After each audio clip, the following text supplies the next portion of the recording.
Kita beralih pemirsa ke penjualan mobil domestik per Januari 2025 masih mencatatkan kinerja yang menurun sehingga dengan proyeksi lemahnya bisnis otomotif. Saham PT Astra International Tbk di pasar pun masih lesu.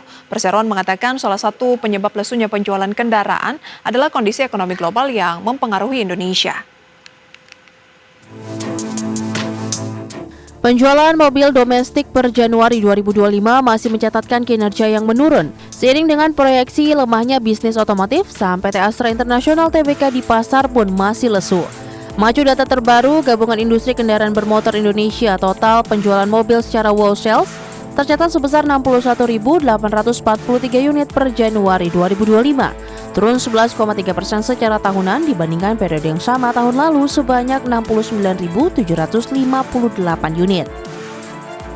Selain itu, penjualan mobil secara retail juga turun 18,6% year on year menjadi 63.858 unit pada Januari 2025, dibandingkan 78.437 unit pada periode yang sama tahun 2024. Perseroan menilai penjualan kendaraan tahun ini memang akan cukup menantang. Salah satu penyebab lesunya penjualan kendaraan adalah kondisi ekonomi global yang mempengaruhi Indonesia. Di sisi lain, adanya sejumlah tantangan yang menghambat penjualan pada tahun ini, salah satunya penerapan opsen pajak.